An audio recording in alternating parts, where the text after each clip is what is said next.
Kali ini kita bahas drakor terbaru, Would You Marry Me?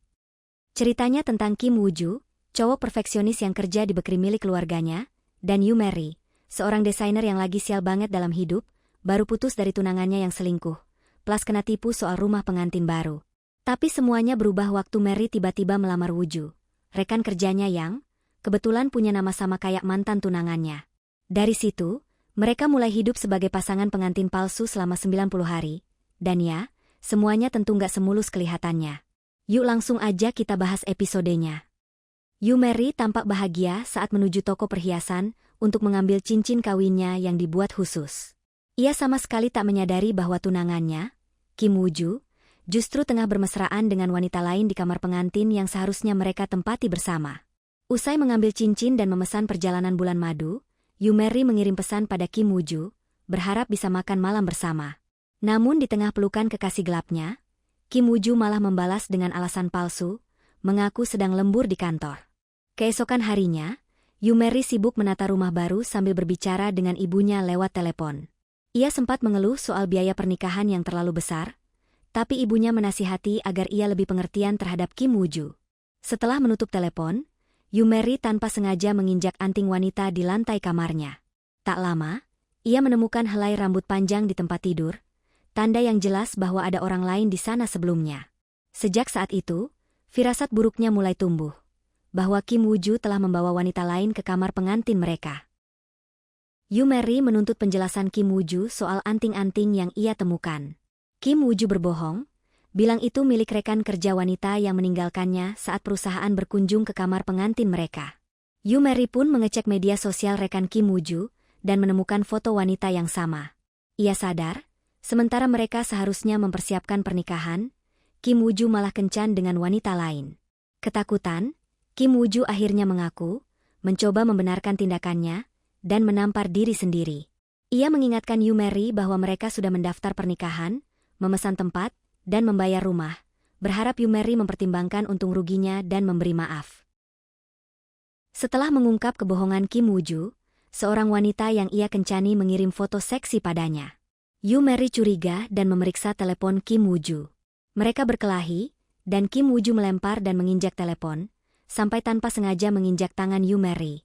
Yoo Mary merasa sangat kecewa. Selama 5 tahun, Kim Woo-ju tak benar-benar peduli, dan ia sadar menikah pun kemungkinan besar akan berakhir perceraian. Sebelum pergi, Yoo Mary melemparkan kopi ke wajah Kim Woo-ju. Sebulan kemudian, mereka mengajukan perceraian. Untuk menjaga perasaan ibunya, Yoo Mary meminta Kim Woo-ju memberi alasan pernikahan ditunda. Ia diam-diam membatalkan tempat pernikahan, bulan madu, dan gaun pengantin, lalu pergi bermain bisbol sendiri, bersumpah untuk terus maju dan hidup dengan baik. Di hari ia harus menyerahkan surat cerai, polisi tiba-tiba datang. Yoo Mary mengetahui rumahnya ternyata terlibat dalam penipuan sewa. Pemilik asli sedang di luar negeri, dan seorang karyawan perusahaan manajemen menyamar sebagai pemilik, menandatangani perjanjian sewa tanpa izin. Polisi menyarankan Yoo Mary pindah rumah untuk menghindari masalah hukum.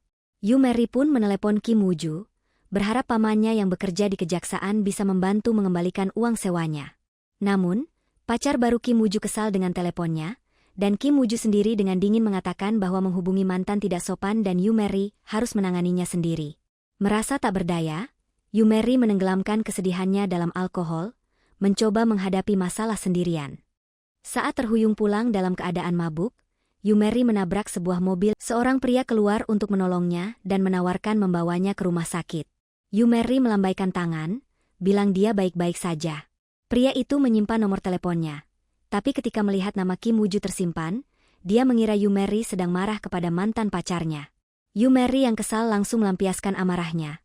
Dan pria itu, yang juga bernama Kim Woo-ju, bingung dengan reaksinya. Yoo Mary masuk ke dalam mobil, menolak keluar, hingga terjadi perdebatan panjang. Saat mengejarnya, ia tanpa sengaja duduk di atas kaktus berduri. Sambil menangis menahan sakit, Yoo Mary menceritakan pengkhianatan mantan pacarnya dan meminta bantuan Woo-ju. Woo-ju menghubungi temannya yang dokter, Yoon Jin-gyong, untuk merawat luka Yoo Mary, lalu dengan sabar mengantarnya pulang. Yoo Mary harus berlutut di kursi penumpang, membuatnya mabuk perjalanan. Woo-ju menghentikan mobil di jembatan agar Yoo Mary bisa menghirup udara segar. Saat melihat matahari terbit, Yumeri merenung bahwa meski hidupnya penuh masalah, selalu ada jalan ke depan.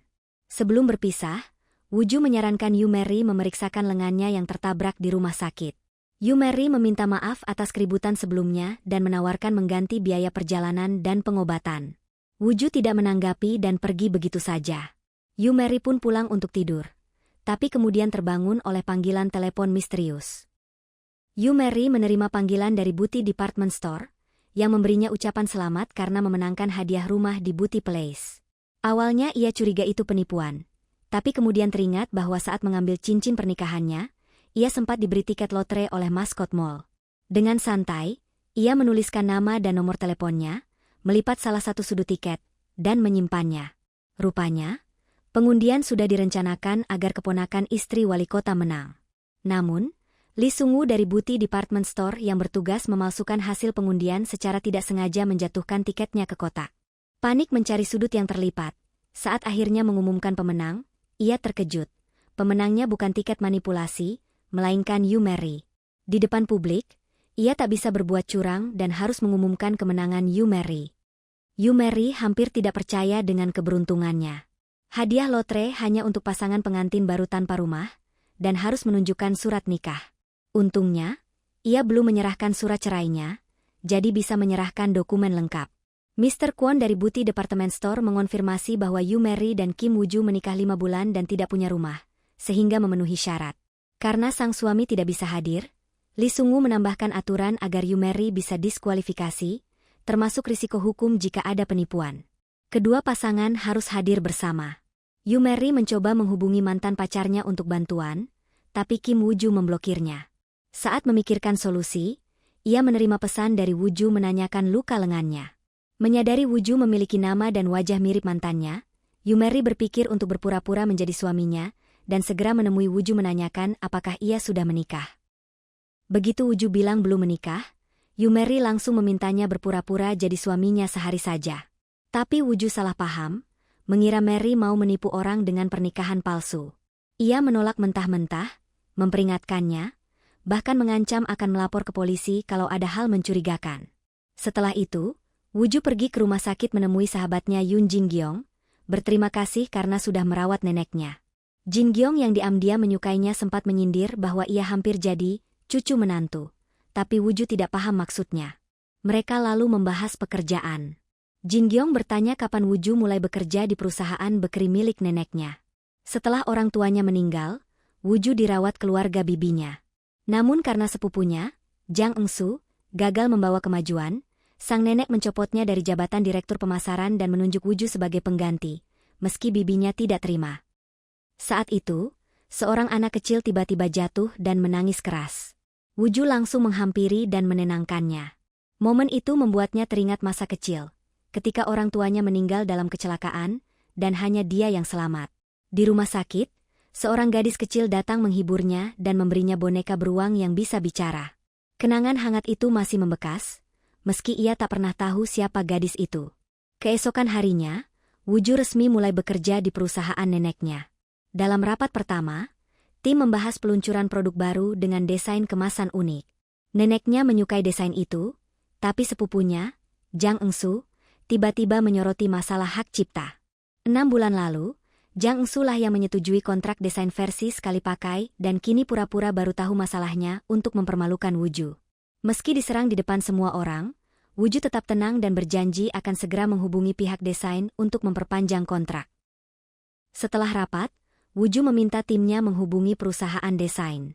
Tapi perwakilan mereka menuntut biaya hak cipta sebesar 50 juta won, 10 kali lipat dari harga awal. Woo-ju tidak tahu kalau orang di balik perusahaan desain itu ternyata Yumeri. Sebelumnya, Yumeri menerima telepon misterius dari seseorang yang menyarankan agar dia menaikkan harga desain, karena ada perusahaan besar yang ingin membeli hak ciptanya. Tidak yakin siapa peneleponnya, Yumeri akhirnya memasang harga tinggi untuk berjaga-jaga. Di sisi lain, Woo-ju mulai curiga perusahaan desain itu mencoba memanfaatkannya. Ia sempat berpikir untuk mengganti desain, tapi timnya melapor bahwa biaya produksi awal sudah mencapai 150 juta won, terlalu mahal kalau harus mulai dari nol. Akhirnya, Woo-ju memutuskan untuk menemui langsung perwakilan perusahaan desain itu dan bernegosiasi sendiri. Sementara itu, Yumeri belum juga mendapat kabar dari perusahaan Wooju, tapi pihak Beauty Department Store mengingatkan kalau hadiahnya akan hangus jika suaminya tak hadir di acara penghargaan. Putus asa, ia pergi ke rumah mantan pacarnya berharap bisa dibantu lewat ibunya. Namun ibunya malah merendahkannya, memuji pacar baru putranya yang lebih kaya, dan adiknya ikut menghina. Kesal, Yumeri menegaskan agar mereka pura-pura tak mengenalnya jika bertemu di jalan lalu pergi dengan tegas. Tak lama, ia mendapat telepon dari kantornya bahwa ada manajer perusahaan yang ingin membahas kontrak desain. Saat tiba di tempat pertemuan, Yumeri kaget melihat Wooju datang membawa dokumen, dan keduanya sama-sama terkejut mengetahui siapa lawan bicaranya. Yumeri lalu menawarkan untuk menurunkan harga ke semula asal Wooju mau berpura-pura jadi suaminya. Wooju sempat menolak karena mengira itu penipuan. Tapi setelah mendengar penjelasan Mary tentang rumah hadiah dan posisinya sebagai wanita yang akan segera bercerai, ia mulai percaya. Mengingat tekanan dari nenek dan sepupunya, akhirnya Wooju setuju membantu. Yumeri pun menandatangani kontrak itu, sekaligus menyelamatkan proyek Wooju. Di hari upacara penghargaan dan serah terima rumah, Yumeri meminta Wooju memakai cincin kawin dan kacamata biar mirip mantan pacarnya. Saat petugas memeriksa identitas, Wooju pura-pura lupa bawa dompet tapi dengan tenang menyebut nomor identitas dan tanggal nikah mantan pacar Mary, jadi proses verifikasi pun lancar. Setelah semua beres, mereka foto bersama Lee Sung-woo dari Beauty Department Store. Karena tahu foto itu bakal jadi berita, Wooju menutupi wajahnya dengan masker dan topi, sementara Mary menutupi wajah dengan bunga. Usai acara, Baek Sang-hyun, asisten Sung-woo, mengantar mereka melihat rumah hadiah tersebut. Mary tampak bahagia banget dengan rumah dan lingkungannya yang luas dan tenang, tapi berpura-pura bilang kalau rumah itu terlalu jauh dari tempat kerja dan berniat menjualnya. Baek Sang-hyun menjelaskan aturan baru properti itu, Yumeri dan Wooju harus tinggal di rumah tersebut selama 3 bulan penuh sebelum kepemilikan bisa dialihkan. Kalau mereka bercerai sebelum waktu itu, hadiah otomatis dibatalkan. Ia juga bilang kalau rumahnya ada tepat di seberang, jadi ia bisa mengawasi mereka setiap hari. Wooju langsung merasa terbebani dengan semua aturan itu, dan menolak melanjutkan sandiwara ini. Ia pergi begitu saja, tapi tak lama kemudian merasa bersalah dan menelepon Yumeri untuk minta maaf. Namun, di saat bersamaan bibinya dan sepupunya, Jang Eun-soo, tiba-tiba muncul di sekitar kompleks membuat Wooju langsung buru-buru menutup teleponnya. Mereka bertanya kenapa dia ada di sana, dan sebelum Wooju sempat menjawab, Baek Sang-hyun datang menyapanya. Tepat saat itu, Yumeri juga muncul dan berjalan ke arah mereka, membuat Wooju langsung terdiam dan bingung harus berbuat apa. Wooju langsung memberi kode agar Mary tidak mendekat. Paham maksudnya, Mary cepat-cepat berjongkok dan bersembunyi di sudut rumah tetangga, menutupi wajahnya dengan rambut. Sayangnya, ponselnya terjatuh tanpa sengaja. Wooju berusaha keras mengalihkan perhatian Baek Sang-hyun agar cepat pergi. Bibinya dan sepupunya juga bersiap meninggalkan tempat. Tapi tepat saat itu, ponsel Mary berdering keras. Bibinya keluar dari mobil dan menemukan ponsel itu. Saat mencari pemiliknya, dia melihat Mary bersembunyi di kandang anjing. Dalam kepanikan, Mary berpura-pura jadi wanita tunawisma yang tidak waras, lalu berhasil merebut kembali ponselnya dan kabur. Masalah itu pun nyaris lewat tanpa ketahuan. Tapi Wooju benar-benar kelelahan dengan semua kekacauan itu.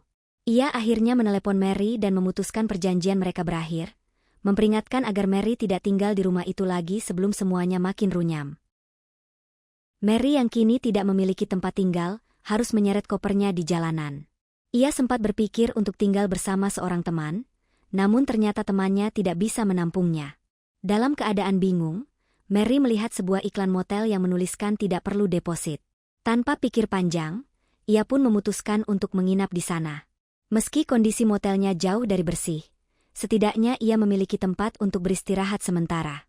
Awalnya, Mary mengira ia tidak akan bisa tidur, namun justru terlelap hingga pukul 9 pagi. Setelah bersiap-siap, ia segera menuju rumah sakit untuk menemui kliennya. Secara kebetulan, di sana ia bertemu dengan Dr. Yoon Ji-nyong, orang yang pernah menolongnya sebelumnya. Yoon Ji-nyong sudah mendengar banyak hal dari Wooju, termasuk tentang pertemuan pertama mereka yang kacau dan bagaimana Mary sempat melontarkan ajakan menikah. Ia pun menggunakan kesempatan itu untuk menyelidiki hubungan keduanya, membuat Mary harus menjelaskan dengan canggung bahwa semua itu hanya sebuah lelucon. Mary datang ke perusahaan tempat Wooju bekerja untuk mempresentasikan proposal desainnya kepada tim pemasaran. Presentasinya berjalan lancar dan disetujui oleh semua yang hadir, membuatnya merasa lega. Untuk merayakan hasil itu, mereka mengadakan makan malam bersama dan dengan hangat mengundang Mary untuk ikut. Saat suasana santai, obrolan mulai beralih ke topik pembelian rumah dan betapa sulitnya bagi karyawan biasa untuk memilikinya. Beberapa dari mereka bahkan membicarakan hadiah rumah dari sebuah department store dan penasaran siapa pemenangnya. Saat seseorang hampir mencari tahu melalui ponselnya, Mary segera memberi isyarat pada Woo-ju untuk menghentikan mereka. Dengan sigap, Woo-ju menutup layar ponsel itu dengan menu makanan dan mengalihkan perhatian semua orang dengan menyarankan untuk memesan lebih banyak makanan. Tak lama, Mary yang sudah agak mabuk pergi ke kamar kecil, tapi diikuti oleh salah satu anggota tim yang memintanya membayar seluruh tagihan. Woo-ju menyadari mereka hanya memanfaatkan Mary. Karena kartu Mary ditolak, Woo-ju akhirnya yang membayar. Ketika salah satu dari mereka berbohong dengan mengatakan bahwa Mary yang menawarkan untuk mentraktir, Woo-ju langsung menolak dan menegaskan tidak masuk akal jika seorang rekan kerja harus menanggung semuanya. Setelah makan malam, rekan-rekan kerja mengajak untuk lanjut karaoke, tapi Woo-ju menolak karena khawatir Mary yang mabuk bisa bicara sembarangan. Ia akhirnya memutuskan untuk mengantarnya pulang ke motel. Sesampainya di sana, Mary yang masih mabuk mencari kartu kamar tapi malah mengacak-acak isi tasnya dan menjatuhkan semuanya ke lantai. Woo-ju, yang sudah kesal, menyadari Mary mungkin meninggalkan kartunya di luar, jadi ia berlari ke lobi untuk minta manajer motel membukakan pintu. Setelah berhasil membaringkan Mary di tempat tidur, Woo-ju melihat manajer motel itu menatap Mary dengan tatapan mencurigakan lewat cermin. Merasa tidak nyaman, ia segera pergi, tapi baru sadar kalau kunci mobilnya tertinggal di kamar. Woo-ju menelpon Mary, namun begitu telepon diangkat, ia mendengar jeritan dari dalam kamar. Panik, ia langsung berlari kembali dan memukul sang manajer tanpa pikir panjang hingga pria itu mimisan. Mary yang bingung menjelaskan bahwa ia hanya menumpahkan kuah mie panas di kakinya, dan manajer itu sedang menolong dengan kotak P3K. Menyadari kesalahpahaman fatalnya, Woo-ju pun meminta maaf. Tapi manajer yang kesal akhirnya mengusir Mary dari motel, tidak mau berurusan lagi dengan keduanya. Setelah diusir dari motel, Woo-ju akhirnya merawat luka bakar Mary di taman. Mengetahui Mary tidak punya tempat untuk pergi, ia dengan enggan membawanya ke rumah hadiah dari undian, sambil memperingatkan agar tetap diam-diam dan jangan sampai Baek Sang-hyun tahu ia tinggal di sana. Begitu sampai, Mary langsung tertidur pulas. Keesokan paginya, ia menikmati udara segar dan keindahan lingkungan rumah itu, tapi buru-buru bersembunyi saat melihat Baek Sang-hyun keluar dari rumah seberang. Setelah yakin aman, ia baru tenang, hingga menerima telepon dari Baek Sang-hyun yang bilang direktur perusahaan akan datang berkunjung sesuai prosedur, dan menyuruhnya bersiap. Malam harinya, Mary memilih tidur tanpa menyalakan lampu, hanya mengandalkan cahaya dari ponselnya. Namun, karena gangguan nyamuk, ia tanpa sengaja menyalakan lampu sensor suara yang malah membuat seluruh rumah berkedip-kedip. Saat itulah Baek Sang-hyun, yang baru pulang, memperhatikan rumah itu sudah terang dan curiga seseorang menempatinya. Ia pun datang berkunjung dengan alasan ingin menyerahkan dokumen kendaraan. Mary, berusaha menutupi keberadaannya, justru memanfaatkan kesempatan itu untuk berpura-pura bingung dan menanyakan cara mematikan lampu rumah yang tidak bisa dikontrol. Baek Sang-hyun masuk ke rumah Mary, mengeluarkan remote, lalu dengan sabar mengajarinya cara mengatur lampu sensor suara. Tapi saat melihat hanya ada sepatu wanita dan tak ada barang milik pria, ia mulai curiga dan bertanya apakah suaminya benar-benar tinggal di sana. Mary cepat-cepat berbohong bahwa barang suaminya ada di lantai 2 dan belum dirapikan. Baek Sang-hyun pergi dengan raut curiga, sambil mengingatkan bahwa direktur akan berkunjung minggu depan. Panik, Mary langsung menelepon Woo-ju dan memintanya membawa barang-barang pria agar rumahnya terlihat normal. Woo-ju, yang tahu ini bisa memicu masalah baru, punya ide lain. Ia mengajak Mary ke studio foto untuk membuat foto pernikahan palsu. Nantinya, foto-foto itu akan dipajang di rumah sebagai bukti kalau mereka pasangan sungguhan. Di studio, Mary tampil anggun dengan gaun pengantin, membuat Woo-ju terpana karena baru sadar betapa cantiknya dia. Untuk membuat foto tampak alami, Woo-ju menarik Mary ke pangkuannya dan berpose mesra. Saat pandangan mereka bertemu, suasana jadi canggung, jantung keduanya berdegup kencang. Setelah sesi foto, Woo-ju keluar lebih dulu, tapi tiba-tiba melihat juniornya datang ke studio yang sama. Panik agar tak ketahuan, Woo-ju buru-buru kembali dan mencium Mary tepat saat pintu hampir terbuka. Setelah foto-foto pernikahan mereka jadi, Woo-ju menggantungkannya di beberapa ruangan agar rumah terlihat hidup. Ia bahkan menyarankan mereka pergi bersama untuk meminjam palu ke rumah Baek Sang-hyun, sambil terus berpura-pura menjadi pasangan mesra di depannya demi menjaga sandiwara. Keesokan harinya di kantor, suasana mulai tegang. Junior Woo-ju yang kemarin melihatnya di studio foto tak bisa berhenti menatapnya. Yakin kalau pria itu adalah pengantin yang dilihatnya berciuman di sana. Ia bercerita pada rekan-rekannya, dan salah satu dari mereka yang suka bergosip langsung menanyakan apakah ia melihat wajah pengantinnya dengan jelas. Setelah mengingat lebih detail, Junior itu sadar, pengantin wanitanya mirip sekali dengan Yu Mary. Mendengar itu, wajah Mary langsung tegang. Situasi makin gawat saat Junior tersebut mengeluarkan ponselnya dan berencana menelepon studio foto untuk memastikan daftar reservasi hari itu. Setelah rapat, Mary berbicara empat mata dengan Woo-ju, khawatir bawahannya akan terus menyelidiki. Woo-ju menenangkannya, mengatakan bahwa ia tidak memakai nama asli saat pemotretan, jadi mereka tak akan bisa melacak apapun. Sebelum berpisah, Woo-ju menyampaikan pesan dari neneknya yang sangat menyukai desain karya Mary, dan berharap Mary bisa membalas dengan hasil kerja terbaiknya. Sementara itu, nenek Woo-ju yang sedang memulihkan diri di rumah mendapat kabar bahwa kepala departemen akuntansi meninggal dalam kecelakaan mobil. Ayah Jang Eun-soo, Jang Han-gu, menjelaskan bahwa korban memiliki masalah judi dan menggelapkan dana perusahaan, menyarankan agar kasus itu ditutup demi menjaga nama baik perusahaan. Nenek Woo-ju pun setuju, tanpa tahu bahwa pelaku sebenarnya adalah Jang Han-gu sendiri. Kepala departemen itu sebelumnya menemukan kejanggalan dalam pembukuan dan hendak melaporkannya. Namun, setelah diberi minuman oleh Han-gu, ia merasa pusing di perjalanan dan akhirnya menabrak truk hingga tewas di tempat. Saat makan malam keluarga, mereka membahas kecelakaan kepala departemen. Bibinya Woo-ju menasihati semua orang agar lebih berhati-hati saat berkendara. Ucapan itu memicu kenangan kelam bagi Woo-ju, kecelakaan yang merenggut nyawa kedua orang tuanya. Tak sanggup menahan emosinya, Woo-ju meninggalkan meja makan. Dalam ingatannya, ia melihat dirinya, satu-satunya yang selamat dari mobil yang hancur. Seorang sopir taksi yang lewat bersama putrinya menolongnya dan membawanya ke kantor polisi. Gadis kecil itu memberinya boneka beruang untuk menenangkannya. Kembali ke masa kini, Woo-ju mengambil boneka itu dari laci kamarnya, satu-satunya benda yang selalu menemaninya setiap kali dunia terasa terlalu berat. Keesokan harinya, Direktur Beauty Department Store dijadwalkan berkunjung ke rumah Mary dan Woo-ju. Untuk meyakinkan tamu itu, Woo-ju dengan sukarela berpura-pura menjadi suami Mary. Mereka pun mengenakan pakaian serasi, dan rumah sudah dipenuhi barang-barang pribadi Woo-ju agar tampak seperti rumah pasangan pengantin baru. Sebelum kunjungan, Mary meminta Woo-ju menghafal detail pernikahan palsu mereka, termasuk tanggal dan rencana bulan madu. Tapi Woo-ju justru menyindir kebiasaan Mary yang mudah jatuh cinta pada pria yang salah. Ucapan itu membuat Mary teringat pada mantan kekasihnya, pria yang dulu menyelamatkannya dari tenggelam di pantai, yang kemudian ia cintai meski akhirnya mengecewakannya. Tak lama kemudian, Baek Sang-hyun menelepon, memberi kabar bahwa kunjungan direktur dibatalkan karena keadaan mendadak. Mary dan Woo-ju pun merasa lega. Saat hendak pergi, Woo-ju melihat boneka jimat keberuntungan yang sedang didesain Mary untuk proyek perusahaan. Ia tertarik, lalu mereka pun berbincang santai membahas desain itu. Namun momen itu terhenti saat Woo-ju mendapat telepon dari Yoon Jin-gyong. Ia baru sadar lupa dengan janji pertemuan mereka. Yoon Jin-gyong yang sebenarnya ingin menyatakan perasaannya, akhirnya berbohong dengan alasan lembur di kantor. Keesokan harinya, Mary datang ke kantor untuk mempresentasikan desainnya di depan nenek Woo-ju dan para staf.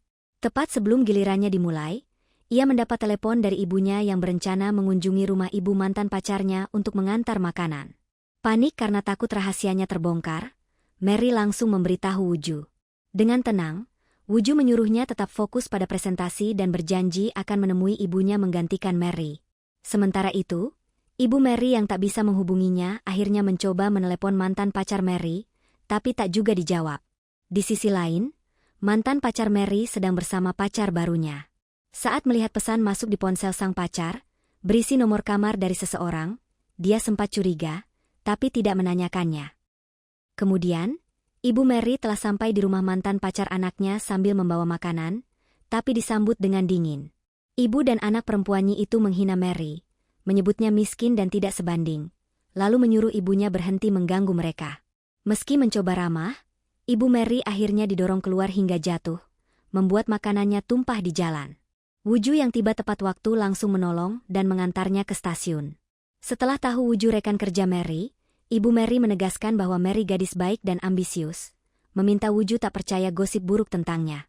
Wuju pun setuju, mengatakan bahwa ia melihat sendiri banyak hal baik dari Mary. Sebelum berpisah, Ibu Mary meminta Wuju tak memberitahu Mary soal kejadian itu. Ia lalu menelepon Mary dan berbohong bahwa belum bertemu ibu mantan pacarnya, tanpa tahu kalau Mary sudah tahu semuanya dari adik mantan pacarnya yang sempat memarahinya lewat telepon. Wuju mengantarkan makanan dari Ibu Mary ke rumahnya, dan langsung sadar kalau Mary baru saja menangis. Dengan lembut, ia menyarankan agar Mary jujur pada ibunya soal status pernikahan dengan mantan pacarnya itu, lebih baik mengakhiri hubungan itu dengan jelas daripada terus menyembunyikan. Mary akhirnya menelepon ibunya dan meminta maaf karena menyembunyikan semuanya. Ibunya, dengan nada tegas tapi penuh kasih, bilang kalau sebenarnya ia tak pernah suka dengan keluarga mantan pacarnya, hanya bertahan karena Mary masih mencintainya. Sekarang mereka sudah putus. Ia pun lega. Saat Mary bercerita tentang hadiah rumah yang ia dapat karena berpura-pura menikah, ibunya malah senang dan menyarankan agar tetap hati-hati supaya rahasianya tidak ketahuan. Saat Mary sedang menikmati makanan kiriman ibunya, ia mendapat telepon lagi. Ibunya panik karena dompetnya hilang dan curiga tertinggal di mobil Wuju. Mary langsung meminta Wuju untuk mengeceknya. Setelah mencari, Wuju menemukan dompet itu di sela jok. Saat membukanya, dia melihat foto kecil Mary yang sedang memeluk boneka beruang, boneka yang sama yang dulu pernah menyelamatkannya di masa kecil. Saat itu juga, Wuju sadar bahwa gadis kecil yang selama ini ia cari ternyata adalah Mary sendiri. Itulah alasan kenapa tanpa sadar ia begitu perhatian padanya belakangan ini. Sementara itu, mantan pacar Mary makan malam dengan pacar barunya. Tapi setelah makan, pacarnya malah berpamitan dengan alasan mau menemui teman. Curiga, dia diam-diam mengikutinya, dan benar saja, perempuan itu masuk ke kamar pria lain dan langsung menciumnya. Ia hanya bisa terdiam melihat kenyataan itu. Di rumah, Mary menerima telepon yang dikiranya dari Wuju soal dompet ibunya. Tapi ternyata, suara itu adalah milik mantan pacarnya, yang baru saja pulang ke negaranya dan ingin berdamai dengannya.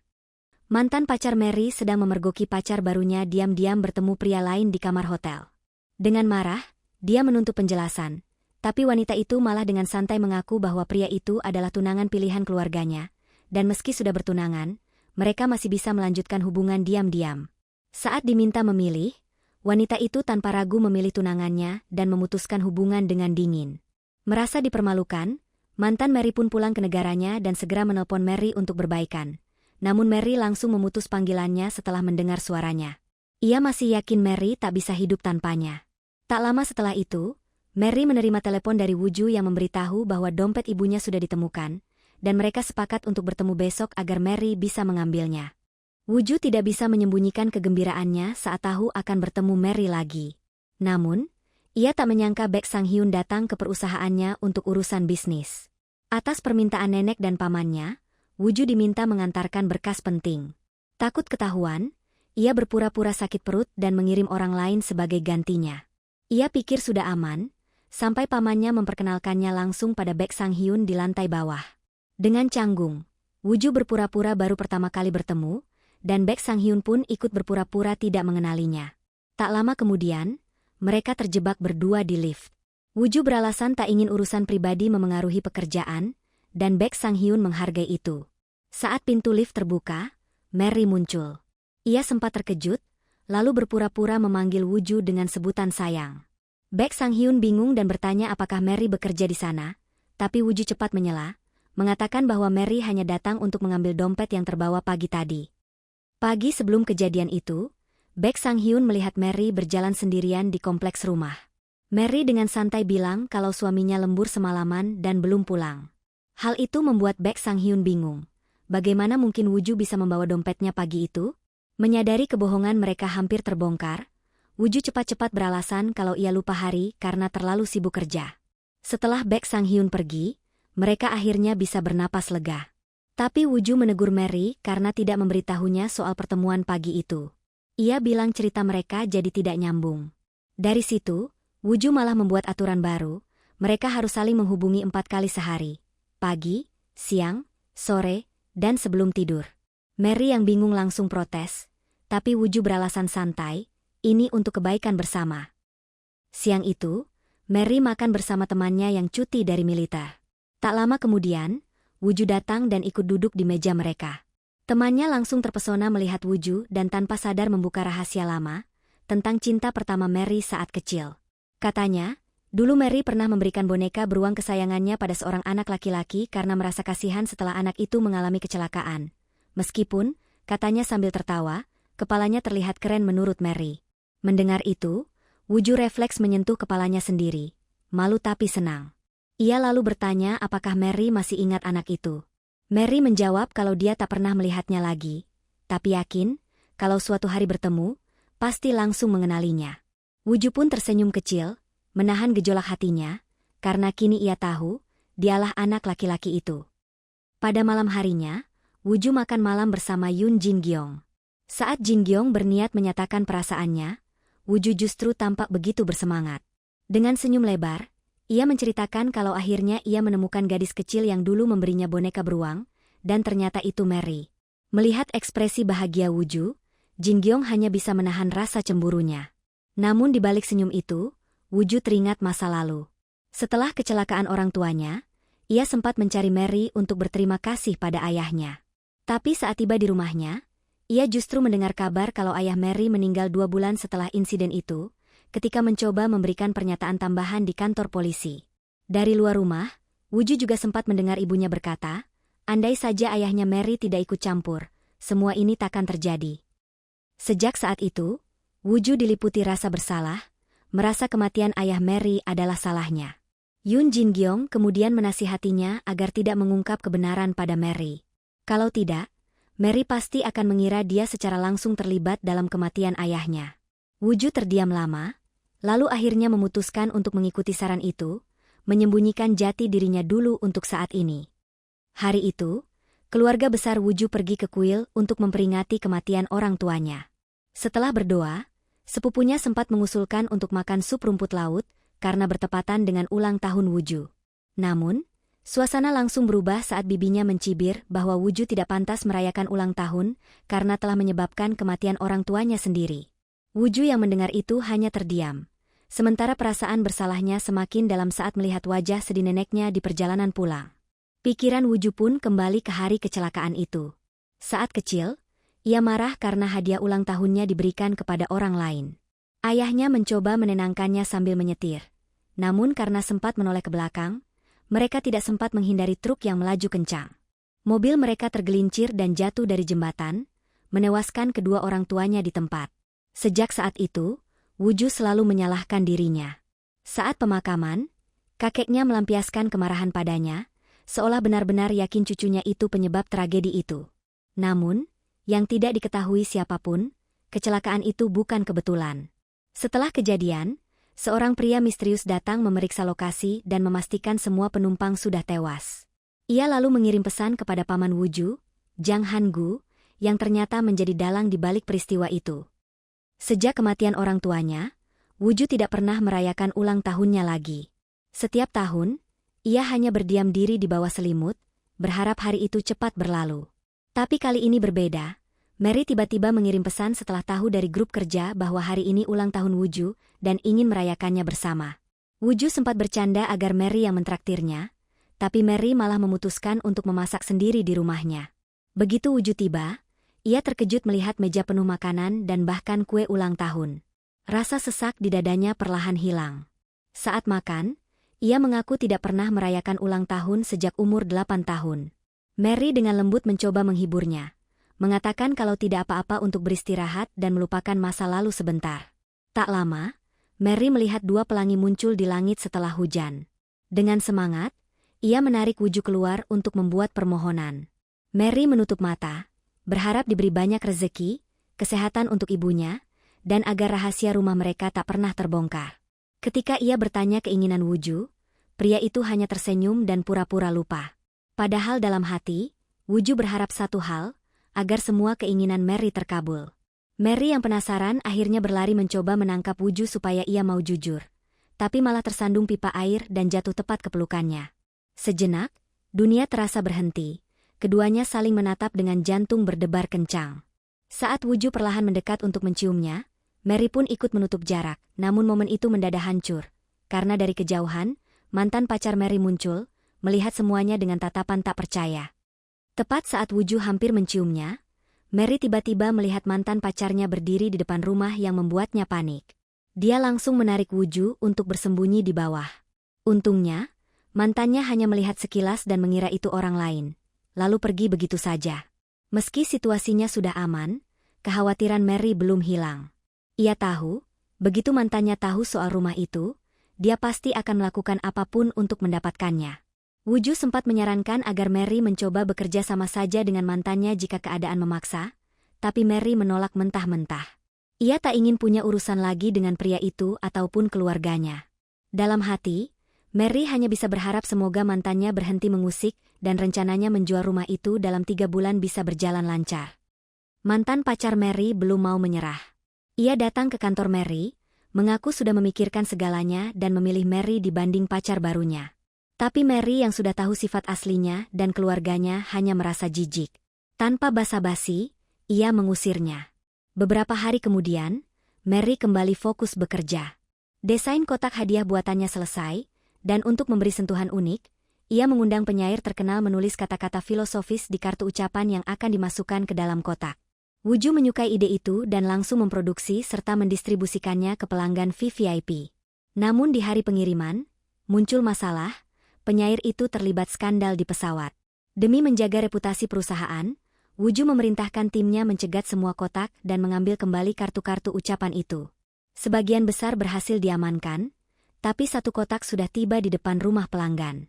Woo-ju segera ke lokasi dan hampir diserang anjing penjaga saat mencoba mengambilnya. Untung Mary datang membawa cemilan yang selalu ia bawa di tasnya, membuat anjing itu teralihkan perhatiannya hingga Woo-ju berhasil mengambil kartu itu tepat waktu. Setelah masalah kartu ucapan selesai, Jang Han-gu melapor kepada mertuanya bahwa tim pemasaran sudah menangani semuanya. Ia sengaja menekankan bahwa itu hasil kerja tim, bukan Woo-ju semata. Namun sang nenek tetap memuji kemampuan cucunya dan meminta Han-gu mendukungnya dengan baik. Ia hanya bisa menerima dengan berat hati tanpa menunjukkan rasa kesalnya. Saat keluar dari ruangan, Han-gu dikejutkan oleh kedatangan istri kepala akuntansi yang pernah ia bunuh. Wanita itu membawa laporan keuangan perusahaan yang ditemukan di barang-barang mendiang suaminya, mengira dokumen itu penting.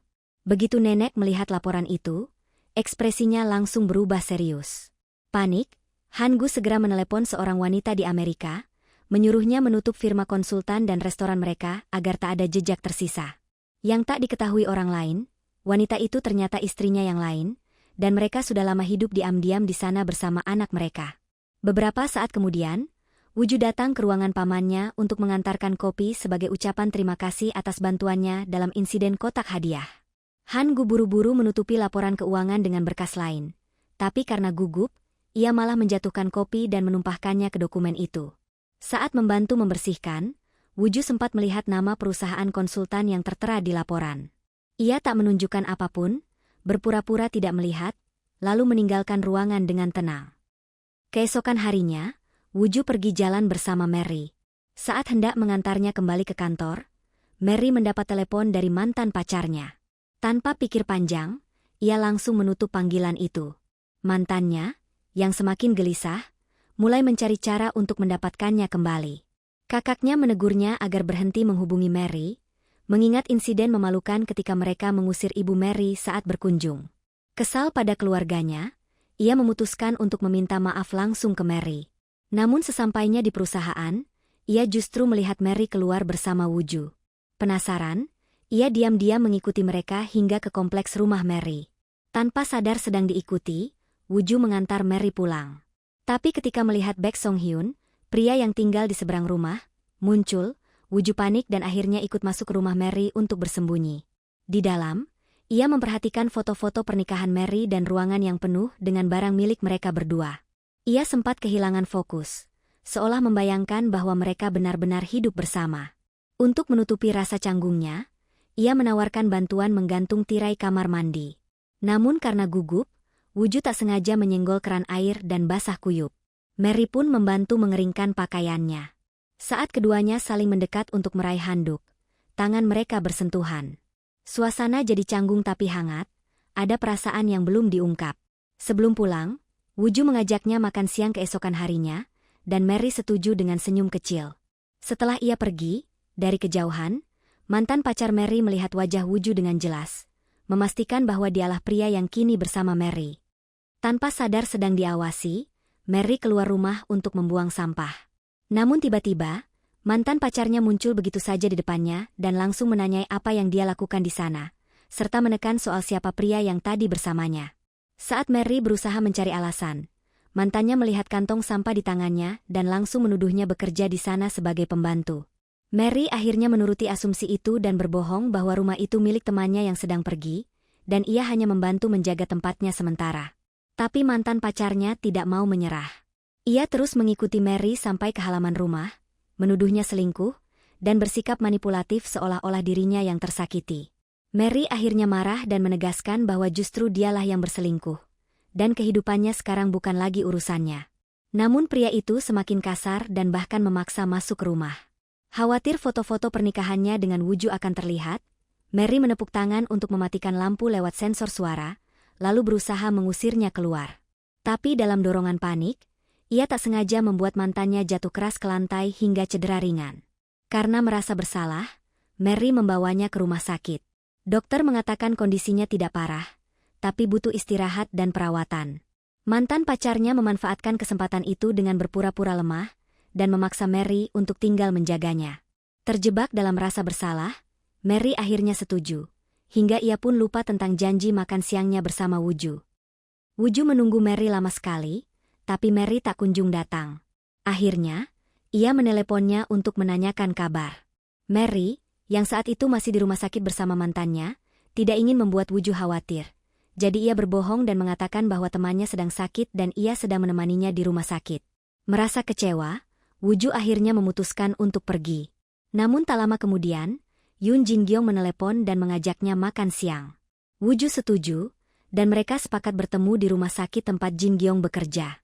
Tapi tak disangka, di sana Woo-ju justru melihat Mary bersama mantan pacarnya. Pria itu tampak pincang, dan Mary sedang membantunya berjalan. Suasana langsung menjadi canggung. Mantan pacar Mary dengan sengaja bersikap provokatif, bahkan memeluk Mary seolah mereka masih dekat. Woo-ju yang terbakar api cemburu segera menarik Mary menjauh, dan malah membantu pria itu kembali ke kamarnya dengan dingin. Setelahnya, Mary berusaha menjelaskan semuanya. Ia mengaku memang berbohong tentang teman yang sakit agar Woo-ju tidak khawatir. Ia juga menjelaskan bahwa ia hanya membantu mantan pacarnya, karena takut pria itu akan membuat keributan dan mengancam rumah yang sedang ia jual. Woo-ju mendengarkan dengan wajah murung. Saat Mary bertanya kenapa ia terlihat begitu marah, Woo-ju akhirnya berkata dengan jujur bahwa ia menyukai Mary, dan mungkin karena itu ia merasa cemburu saat melihatnya bersama pria lain. 내가 메리 씨 좋아하나 보죠? Setelah Woo-ju menyatakan perasaannya, Mary tampak kebingungan dan ragu. Ia mulai memikirkan alasan kenapa Woo-ju bisa menyukai seorang janda sepertinya, dan membayangkan bagaimana reaksi keluarga Woo-ju nanti jika tahu. Namun Woo-ju tetap tenang dan meyakinkannya bahwa hal itu bukan masalah baginya. Mary yang masih grogi malah jadi menanyakan hal-hal aneh seperti di mana Woo-ju tinggal, dan apakah ia punya tabungan, membuat suasana jadi agak canggung. Woo-ju sempat salah paham, mengira Mary khawatir ia akan menumpang di rumahnya jika mereka bersama. Akhirnya, Woo-ju menyuruh Mary untuk melupakan apa yang baru saja ia katakan. Mantan pacar Mary datang mencari dirinya, dan tanpa sengaja bertemu Woo-ju juga. Dengan santai, Woo-ju memperkenalkan diri sebagai kenalan Mary sekaligus pemilik rumah itu, bahkan bilang kalau Mary bekerja di sana. Dengan sedikit usil, Woo-ju lalu mengantar mantan pacar Mary kembali ke kamarnya, sementara Mary diminta pergi dulu untuk mengurus pekerjaan lain. Nenek Woo-ju mulai curiga setelah membaca laporan keuangan perusahaan, dan menyuruh asistennya menyelidiki siapa yang terlibat. Di waktu yang sama, Jang Han-gu datang menemuinya untuk membahas rencana pembangunan cabang baru di Texas. Mereka kemudian makan bersama dengan seorang direktur bernama David. Tapi acara makan itu, terungkap kalau David diam-diam bekerja sama dengan Han-gu tanpa sepengetahuan nenek Woo-ju. David juga menyinggung soal firma konsultannya yang ditutup, dan Han-gu dengan tenang membenarkan, sambil memperingatkan agar hal itu tidak bocor ke siapapun. Di rumah, Mary teringat kejadian sebelumnya sebelum tidur. Lalu menerima pesan dari Woo-ju yang bilang kalau dia sudah mengurus mantan pacarnya di rumah sakit, jadi Mary gak perlu khawatir. Sementara itu di rumah sakit, Ibu dan kakak mantan pacar Mary datang saat Woo-ju sedang merawatnya. Si mantan malah pura-pura nangis dan bilang ke ibunya kalau Woo-julah yang membuatnya cedera, bahkan menuduh Woo-ju menghina dirinya. Karena situasi makin canggung, Woo-ju memilih pamit pergi. Setelah itu, ibunya menanyai alasan anaknya datang ke Mary. Si mantan mengatakan kalau dia cuma ingin minta maaf mengenai perlakuan ibunya dan mengakui telah putus dari pacarnya yang kaya itu. Ibunya lalu menelepon Mary, memintanya datang ke rumah sakit, tapi Mary menolak tegas, dia gak mau lagi berurusan dengan mereka. Sementara itu, Woo-ju datang menjemput Mary dan bahkan memberinya bunga, bikin Mary senang banget. Setelah tahu kalau bunga itu punya arti hati yang tulus, Mary jadi senyum-senyum sendiri. Di sisi lain, Yoon Jin-gyong makan bareng Baek Sang-hyun. Dia heran kenapa Sang-hyun selalu diam aja saat ditindas. Padahal dia tahu Sang-hyun punya rasa keadilan yang tinggi, apalagi setelah melihatnya membela dia dulu. Tapi Sang-hyun cuma bilang kalau ada orang yang sombong karena lahir dari keluarga berada, sementara dia yang berjuang dari nol gak bisa ngandelin kebanggaan kosong buat bertahan hidup. Ucapan itu bikin Jin-gyong terdiam dan merasa bersalah. Sesampainya di rumah, Mary memberikan bingkisan kecil dan berterima kasih karena Woo-ju sudah mengurus mantan pacarnya di rumah sakit, juga atas bunga yang ia berikan. Tapi ternyata, Woo-ju berharap lebih, setidaknya diajak masuk untuk ngobrol sebentar. Akhirnya, Woo-ju memberikan beberapa buku di hari masa kecilnya supaya Mary bisa tahu lebih banyak tentang dirinya. Saat Mary membacanya, dia heran karena nama Miso sering disebut di situ. Begitu menyadarinya, Woo-ju buru-buru mengambil kembali buku itu. Mary yang penasaran malah menggoda dan mencoba merebutnya. Dalam momen itu, mereka gak sengaja jatuh ke sofa dan saling bertatapan. Suasananya langsung canggung tapi romantis. Namun momen itu buyar gara-gara perut Mary tiba-tiba bunyi kelaparan. Saat santai di halaman, Mary masih penasaran siapa Miso. Soalnya Woo-ju pernah bilang gak punya cinta pertama, tapi nama itu terus muncul di diarinya. Woo-ju cuma bilang Miso artinya orang misterius.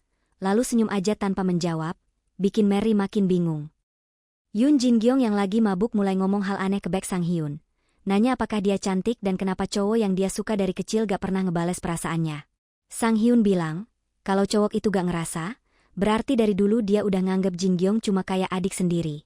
Tapi Jin-gyong malah nangis, ngerasa dirinya gak punya pesona. Dalam keadaan setengah sadar, dia ngira mobil Sang-hyun yang datang itu jemputannya. Keesokan harinya, Woo-ju dan Mary sarapan di fasilitas komplek. Karena tahu kalau Baek Sang-hyun dulu pernah ngajak Mary sarapan di sana juga, Woo-ju sengaja pakai baju yang senada dengan Mary biar kelihatan kayak pasangan serasi. Tapi Sang-hyun keburu pamit karena ada urusan, jadi mereka gak sempat makan bareng. Sementara itu, Jin-gyong terbangun di rumah Sang-hyun dalam keadaan panik setelah sadar dia tidur di sana. Begitu mau kabur, Sang-hyun tiba-tiba balik, bikin Jin-gyong buru-buru pura-pura masih tidur.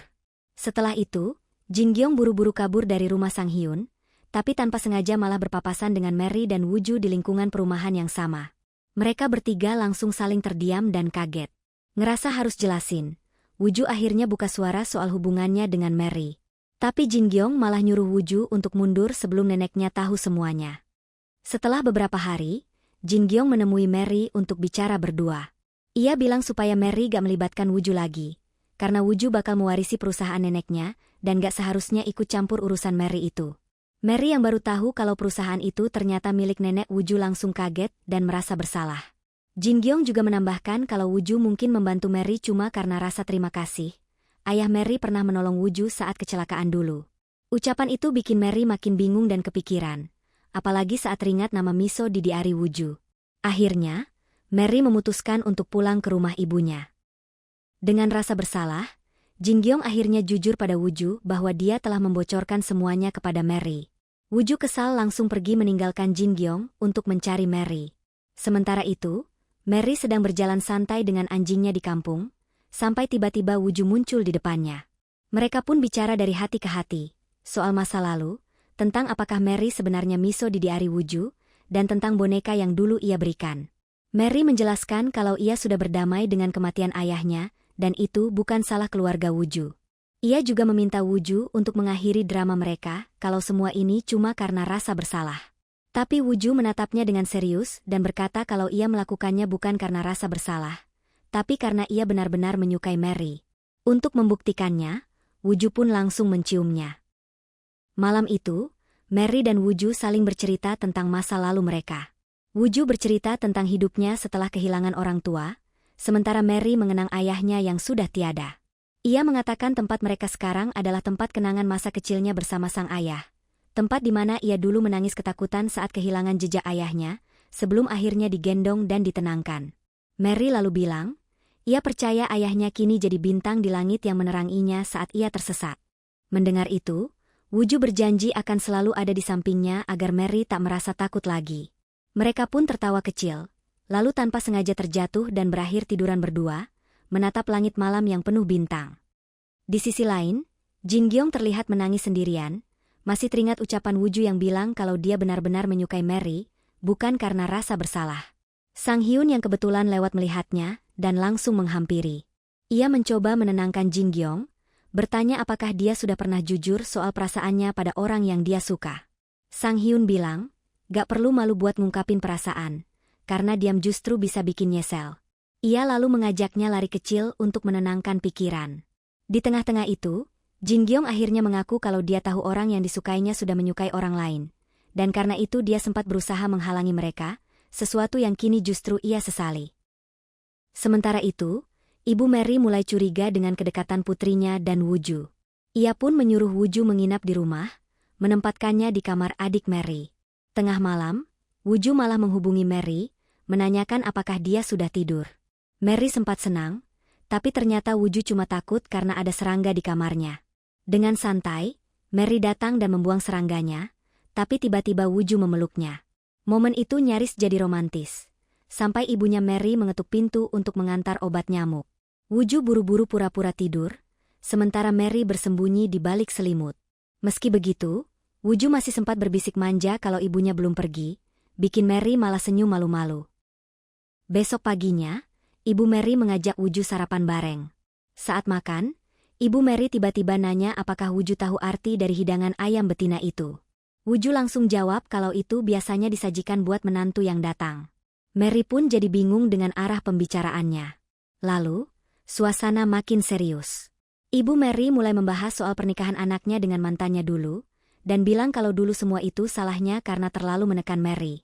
Ia menatap Woo-ju dan berkata tegas, kalau keluarga Woo-ju nanti menindas Mary, lebih baik mereka gak usah menikah. Bagi sang ibu, yang penting Mary benar-benar disayangi. Setelah itu, mereka bertiga pergi ke makam ayahnya Mary. Di sana, Woo-ju mengucapkan terima kasih atas kebaikan ayah Mary dulu, dan juga minta maaf karena baru sempat datang. Tak lama kemudian, adik Mary yang ada di Amerika menelpon. Ibu Mary memperkenalkan Woo-ju lewat panggilan itu, tapi adiknya malah langsung terpesona. Ibu Mary buru-buru menjelaskan kalau Woo-ju yang ini beda dengan Woo-ju dari masa lalu. Sebelum obrolannya makin jauh, Mary cepat-cepat menutup teleponnya. Sebelum pulang ke Seoul, Mary bilang ke Woo-ju kalau dia akan jujur ke Baek Sang Hyun. Baginya, rumah itu udah nggak penting. Yang penting sekarang adalah hubungan mereka. Woo-ju pun berjanji bakal terus ada di sisi Mary, apapun yang terjadi. Sementara itu, Jang Eun-su mengantar ayahnya ke bandara untuk berangkat ke Amerika. Saat hendak berpisah, Eun-su sempat bilang agar ayahnya jangan terlalu lama di sana, karena ibunya pasti bakal kangen. Setelah rapat selesai, Woo-ju memanggil Mary keluar ruangan. Mary sempat bingung, kirain ada masalah kerjaan, tapi ternyata Woo-ju langsung menciumnya. Dengan santai, Woo-ju bilang kalau Mary jangan secantik itu pas rapat, soalnya bikin dia nggak fokus. Lalu, Woo-ju mengundang Mary ke acara yang akan diadakan neneknya di rumah. Sementara itu, mantan pacar Mary yang baru keluar dari rumah sakit datang ke kantor Woo-ju dengan niat menjebaknya biar dipecat. Tapi saat menunggu lift, dia nggak sengaja dengar obrolan karyawan yang ngomongin kalau Woo-ju dan Eun-su bersaing jadi penerus perusahaan. Dari situ, dia baru sadar kalau Woo-ju ternyata cucu pemilik perusahaan, bikin dia langsung syok dan kehilangan harapan. Mary akhirnya bertemu langsung dengan nenek Woo-ju, yang juga pemimpin perusahaan tempat Woo-ju bekerja.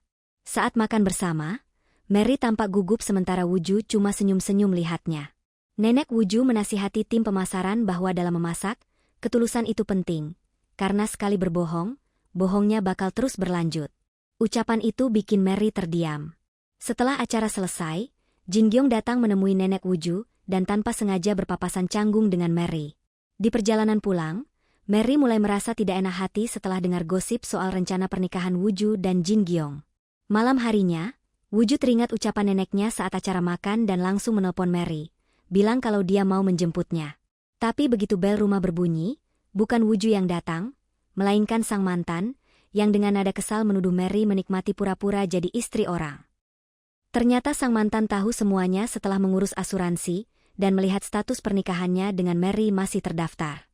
Ia jadi merasa Mary masih mencintainya dan langsung datang ke rumah malam itu. Di sana dia juga tahu kalau rumah Mary adalah hadiah dari undian pasangan pengantin baru, setelah mendengar tetangga yang lewat. Mary menjelaskan bahwa ia bukan menipu, hanya saja sang mantan tidak pernah mengangkat telepon ketika Mary mencoba menghubunginya. Tapi sang mantan bersikeras, mengatakan semuanya bisa selesai asal Mary meninggalkan Wuju, karena suami resminya sudah kembali. Ancaman untuk melaporkan Mary ke Beauty Department Store pun muncul. Namun Mary justru pasrah karena ia sudah tidak menginginkan rumah itu lagi. Rumah itu hanya membuat hidupnya tidak tenang. Satu hal yang Mary minta, jangan libatkan Wuju. Tapi sang mantan tetap memaksa Mary untuk memilih meninggalkan Wuju. Setelah kejadian itu, Mary pun menghubungi Wuju untuk membatalkan janji temu mereka dengan Baek Sang-hyun. Sementara itu, nenek Wuju memberitahu bahwa ada dugaan penggelapan dana setelah melihat laporan keuangan perusahaan. Ia meminta Wuju menyelidikinya diam-diam tanpa sepengetahuan Jang Han-gu. Begitu mendengar nama perusahaan konsultan yang terlibat, Wuju langsung teringat. Itu nama yang sama dengan yang ia lihat saat Jang Han-gu tanpa sengaja menumpahkan kopi di ruangannya beberapa waktu lalu. Penasaran? Wuju segera menghubungi temannya di Amerika untuk mencari tahu lebih dalam soal perusahaan tersebut. Keesokan harinya di kantor, Mary terus kepikiran kata-kata sang mantan yang bilang kalau Wuju, sebagai cucu direktur utama, tidak mungkin mempertaruhkan nama keluarganya untuk hubungan dengan wanita yang di atas kertas masih menikah. Kalimat itu bikin Mary takut Wuju bakal menjauh kalau masalah ini terungkap. Di sisi lain, Wuju justru teringat ucapan neneknya soal, sekali bohong, akan mudah bohong lagi. Ia khawatir Mary tersinggung dan menjauh karena itu. Saat lagi mikir, Wuju tanpa sengaja mendengar Jang Eun-su ngasih nasihat percintaan ke salah satu karyawan. Bukannya cuek, Wuju malah penasaran. Siapa tahu tips itu bisa membantu dia memperbaiki hubungannya dengan Mary juga. Tak lama kemudian, teman Wuju di Amerika akhirnya memberi kabar soal perusahaan konsultan yang dicurigai. Ternyata perusahaan itu sudah tutup, dan pemiliknya adalah Jessica, nama Koreanya adalah Oh Min-jong. Temannya juga menambahkan kalau Jessica punya anak laki-laki berumur 8 tahun, dan kini mengelola restoran barbecue. Sementara itu di Amerika, Jang Han-gu sedang bersama istri simpanannya ketika tiba-tiba bel rumahnya berbunyi. Yang muncul adalah putranya sendiri, tetapi yang mengantar justru adik perempuan Mary yang kebetulan sedang berada di Amerika. Jessica langsung memberi uang sebagai terima kasih karena sudah mengantar anaknya, dan ia terlihat percaya kalau adik Mary bisa menjaga rahasia ini. Wuju menjebak Mary dengan bilang ada rapat penting. Tapi saat Mary datang, ternyata Wuju cuma mau ajak piknik di taman. Katanya, rapat kan bisa di mana aja. Di sana Wuju minta maaf kalau ucapan neneknya sempat bikin Mary tersinggung. Itu semua hanya soal pekerjaan, bukan soal hubungan mereka. Tapi Mary yang masih kebayang ucapan sang mantan akhirnya terpaksa bohong. Ia bilang akan tetap mempertahankan rumah itu dan kebohongan mereka sampai 1 bulan lagi, lalu dengan datar mengatakan kalau ia ingin putus. Menurutnya, dia tidak sanggup menanggung kebencian dari keluarga Wuju nantinya. Setelah itu Mary pergi begitu saja. Sementara hatinya remuk sendiri sambil menyesali kata-katanya serta teringat semua momen manisnya bersama Wuju. Di malam hari, Baek Sang-hyun yang lagi stres berat karena ditekan atasannya memilih lari buat melampiaskan semuanya. Tanpa sengaja, ia bertemu Jin Gyong. Di sana Jin Gyong curhat kalau pria yang ia suka sepertinya baru putus. Tapi bukannya senang, justru dia merasa kasihan. Sang-hyun bilang itu kesempatan bagus buat Jin Gyong, tapi Jin Gyong tetap ragu. Akhirnya Sang-hyun ikut cerita soal beban kerja yang bikin kepalanya panas. Jin Gyong, yang tahu Sang-hyun sering ditindas atasannya, menyarankan dia berhenti saja kalau memang terlalu berat. Tapi Sang-hyun hanya tersenyum pahit dan bilang dia nggak bisa melakukan itu. Keesokan harinya di kantor, Mary dan Wuju ikut rapat bareng tim untuk membahas proyek mereka. Tapi sepanjang rapat, Mary benar-benar menjaga jarak. Dia hampir tidak bicara dan terus menghindar dari Wuju. Sikap itu bikin Wuju makin cemas dan merasa kehilangan. Walaupun terlihat cuek, Mary tetap teringat momen saat pertama kali bertemu Wuju lewat kaktus di pinggir jalan. Di sisi lain, Wuju juga nggak bisa berhenti memikirkan kenangan mereka berdua waktu melintasi jembatan dulu. Mary mengatakan ke sang mantan kalau dia sudah melakukan semua yang diminta, jadi jangan ganggu Wuju lagi. Tapi si mantan malah percaya diri ngajak balikan. Mary langsung menolak. Buat apa putus dari Wuju kalau ujungnya balik sama si mantan? Mendengar itu, si mantan makin nekat sampai berlutut dan minta kesempatan kedua. Tapi Mary tetap ingin mengakui seluruh sandiwara ini ke Baek Sang-hyun, bahkan kalau si mantan batal melapor. Mendengar itu, si mantan panik dan mulai kasar. Berusaha menahan Mary sambil bilang kalau semua ini bisa mempermalukan keluarga Wuju juga. Mary marah karena dari awal sudah bilang jangan libatkan Wuju. Saat si mantan hampir menamparnya, Wuju datang dan menahan tangannya. Dengan kesal, Wuju menyuruh Mary menyerahkan dokumen perceraian besok. Termasuk rumah itu, dia akan menanggung semua akibatnya. Setelah menghajar si mantan dan memperdengarkan rekaman ancamannya kepada Mary, Wuju menyuruhnya pergi. Begitu situasi tenang, Wuju langsung memeluk Mary untuk menenangkannya. Di dalam rumah, Wuju kesal karena Mary tidak bilang apa yang sebenarnya terjadi. Mary cuma bisa minta maaf. Dia takut terus merepotkan Wuju. Tapi Wuju bilang kalau saat Mary pergi dan menjauh, itu jauh lebih berat baginya. Ia meminta Mary untuk tidak melakukan itu lagi, termasuk soal minta putus demi dirinya. Kalau Mary benar peduli, lebih baik Mary tetap ada di sisinya. Mendengar itu, Mary langsung merasa bersalah dan menangis. Wuju menemui neneknya untuk membahas ulang tahun perusahaan. Sang nenek bilang Wuju boleh membawa seseorang yang memang ingin ia ajak. Ia juga sudah tahu dari Jin Gyong kalau Wuju menolak Jin Gyong, yang buat jadi makin penasaran. Dengan senang, Wuju bilang neneknya pasti akan suka dengan wanita itu, dia cantik dan baik. Tapi Wuju juga khawatir karena neneknya terkenal pilih-pilih. Sang nenek langsung membantah dan berkata kalau tak ada mertua yang akan menindas wanita yang menikahi Wuju, bahkan bisa makan roti sepuasnya. Wuju langsung kaget mendengarnya. Malam harinya, Wuju menelpon Mary mengundangnya atas permintaan sang nenek, sambil bercanda agar Mary pakai baju bagus tapi jangan terlalu cantik. Saat hari acara tiba, Mary datang dengan gugup. Wuju menjemputnya dan hendak memperkenalkannya secara resmi ke neneknya, tapi acara keburu dimulai. Nenek yang melihat gelagat mereka hanya tersenyum dan bilang lanjut saja nanti. Ketika acara berjalan, Wuju panik karena pihak Beauty Department Store tiba-tiba hadir, padahal sebelumnya bilang tidak bisa datang. Ia langsung mengirim pesan agar Mary keluar dulu. Mary menyarankan untuk menghindar dan menunda pengakuan, karena menurutnya orang pertama yang harus tahu adalah neneknya Wuju sendiri. Tapi saat mencoba kabur, Mary justru bertemu dengan sang nenek yang langsung mengundangnya ke rumah lain kali. Sayangnya, percakapan itu terdengar oleh Baek Sang-hyun. Ia segera menghubungi atasannya soal unit rumah undian, rumah yang dimenangkan pasangan Mary. Beberapa saat kemudian, Sang-hyun berpapasan dengan Wuju dan langsung bertanya, apakah benar Wuju dan Mary sudah menikah. Wuju kaget dan panik, tak tahu harus menjawab apa. Saat Wuju benar-benar bingung mau jawab apa, Jin Gyong tiba-tiba muncul dan langsung menarik Sang-hyun pergi karena ada urusan penting. Wuju pun merasa terselamatkan. Di tempat lain, Jin Gyong menjelaskan bahwa Mary dan Wuju tidak pernah menikah. Sang-hyun baru sadar bahwa Wuju adalah pria yang pernah Jin Gyong bilang dia suka. Lalu Jin Gyong mengajak Sang-hyun membuat kesepakatan. Ia ingin melindungi Wuju, sementara Sang-hyun bisa bebas lindungi Lee Sung-woo atau apapun yang dia mau.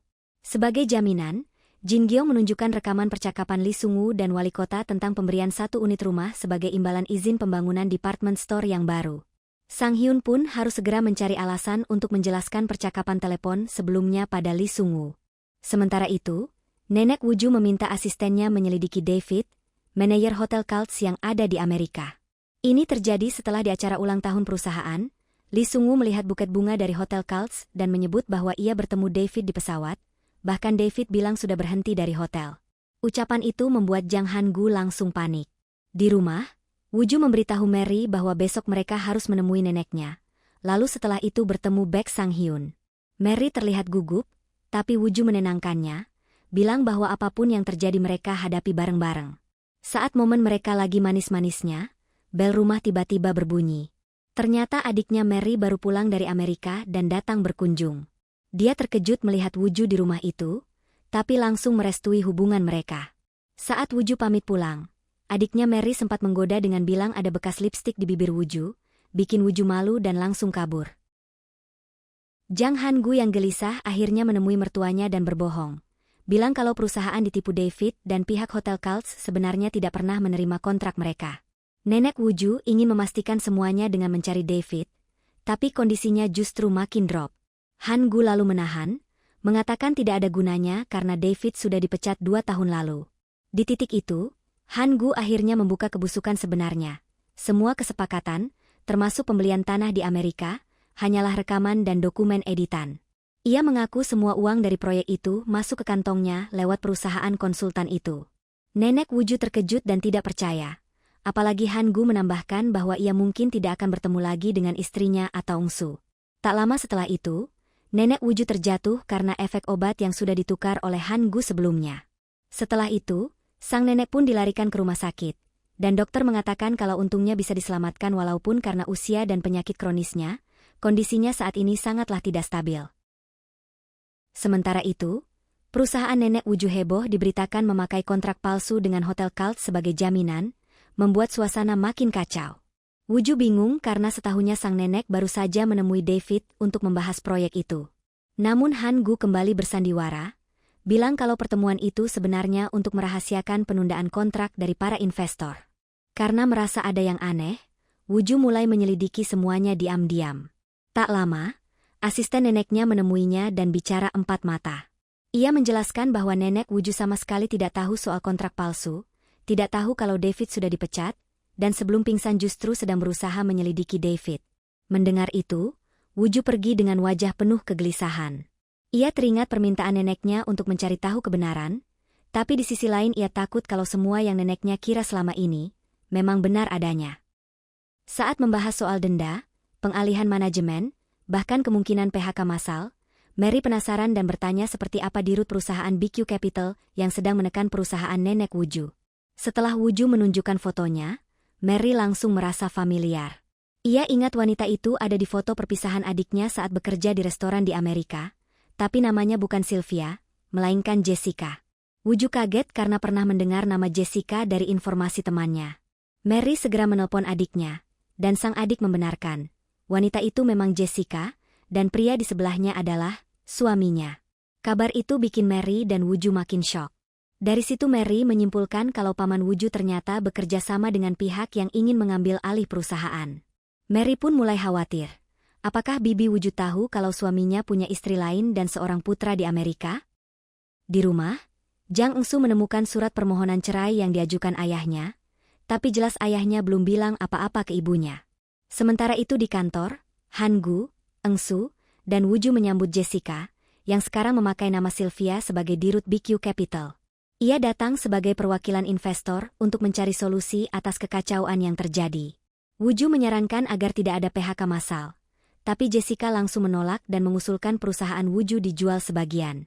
Saat Wooju menegaskan penolakannya, Han Gu justru berpura-pura mempertimbangkan saran itu.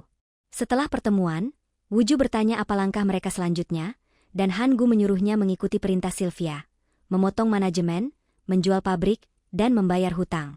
Semuanya makin terlihat seperti permainan mereka berdua untuk menjatuhkan perusahaan dan membelinya dengan harga murah. Wooju pun menjelaskan kepada Mary kalau perselingkuhan tidak cukup kuat sebagai bukti. Mereka harus menemukan bukti nyata yang bisa membuktikan konspirasi penipuan antara Han Gu dan Jessica. Han Gu mendengar Engsu diberitahu ibunya lewat telepon bahwa nenek sudah siuman. Mendengar itu, Han Gu langsung panik karena posisinya jadi makin terancam. Ia segera menghubungi Jessica, dan tanpa diduga Jessica menyamar sebagai perawat untuk menyingkirkan nenek Wooju di rumah sakit.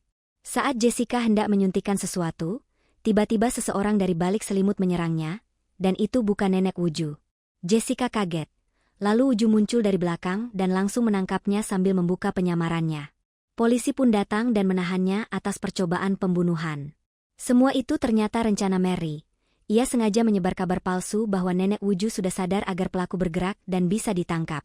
Wooju juga sudah memberitahu Engsu tentang kelakuan ayahnya dan perselingkuhan itu. Engsu mengakui kalau ia tahu ayahnya sering ke Amerika, tapi tidak tahu perempuan itu adalah dirut BQ Capital.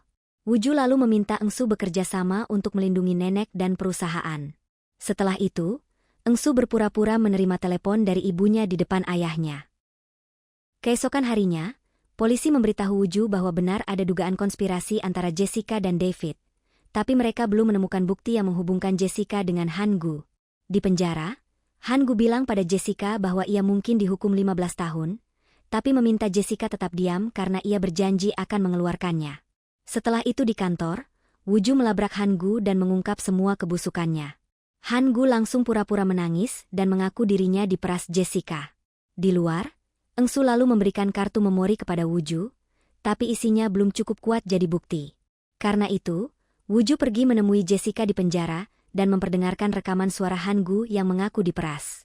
Dari rekaman itu terlihat jelas, Han-gu sebenarnya berusaha lepas dari Jessica dan anak mereka, sementara Jessica mengaku ia akan mengatakan apapun, asalkan anaknya tetap aman.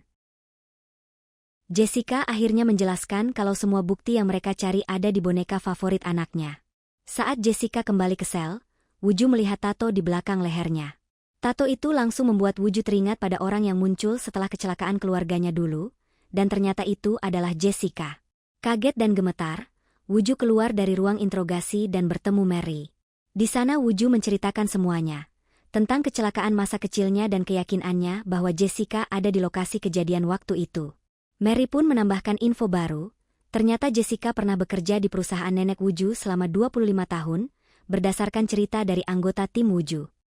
Di villa Jessica, Jang Han-gu berhasil menemukan ponsel yang disembunyikan dalam boneka anaknya. Ia langsung menghapus rekaman dan pesan di dalamnya, karena ponsel itu bukan hanya berisi bukti perselingkuhan dan rencana jahatnya dengan Jessica, tapi juga bukti kalau dialah dalam kecelakaan orang tua Woo-ju dulu. Saat Han-gu hendak kabur, tiba-tiba Woo-ju muncul di hadapannya. Han-gu terdiam, lalu Woo-ju langsung menanyakan apakah semua itu ulahnya. Dengan tenang, Han-gu mengakui semuanya. Ia bahkan bilang Woo-ju tidak bisa melakukan apa-apa karena masa berlaku kasus kecelakaan itu sudah habis sejak 2015. Han-gu juga mengungkap alasan kejahatannya. Ayah Woo-ju mengetahui rencana jahat dan perselingkuhannya, sehingga ia nekat menyingkirkannya. Namun begitu Han-gu keluar villa, polisi sudah menunggunya. Ia ditangkap atas penipuan dan penggelapan dana, dan polisi juga bilang David sudah ditahan. Dari belakang, Woo-ju meminta polisi menambah tuduhan konspirasi pembunuhan terhadap orang tuanya. Han-gu masih berdalih bahwa kasusnya sudah kedaluarsa, tapi Woo-ju menunjukkan rekaman dari tahun 2009, rekaman saat seorang polisi menerima uang suap dari Han-gu dan menutup kasus kecelakaannya.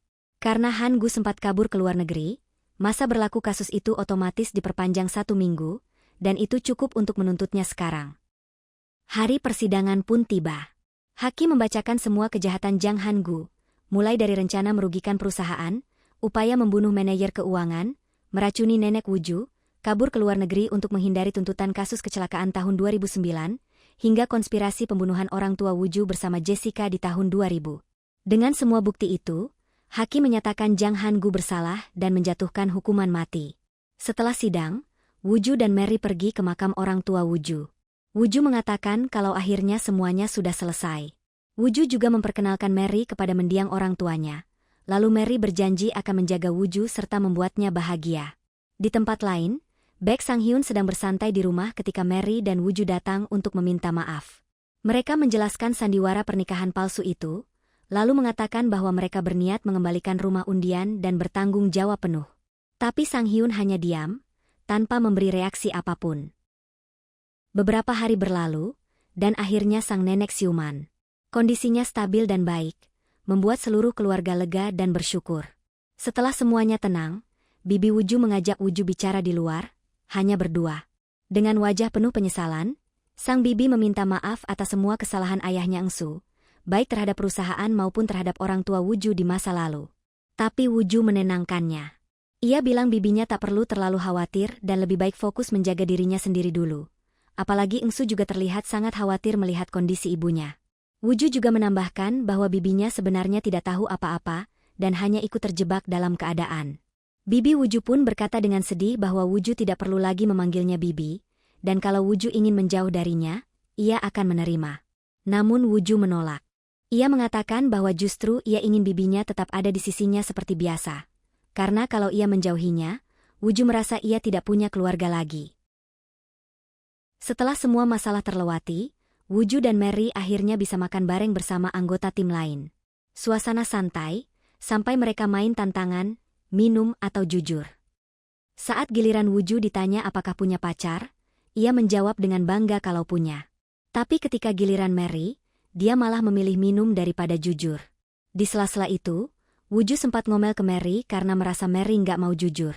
Mary, yang sudah mabuk, bilang kalau bagaimana dia bisa ngomong soal kekasihnya yang manis, sampai akhirnya mereka berdua malah bermesraan di tangga. Sayangnya, momen manis itu justru disaksikan oleh semua anggota tim dan bikin mereka berdua malu. Ternyata seluruh tim sudah tahu hubungan mereka. Siangnya, mereka pernah melihat Woo-ju dan Mary bermesraan di supermarket. Makanya mereka sengaja main permainan itu biar Mary ngomong jujur. Bahkan ada yang pernah lihat mereka berpelukan di kantor ketika mereka pikir tidak ada siapa-siapa. Akhirnya Mary dan Woo-ju hanya bisa menjelaskan semuanya sambil malu-malu, lalu mereka semua lanjut bersenang-senang bersama. Sementara itu, muncul berita tentang korupsi wali kota dan dugaan suap dengan Beauty Department Store.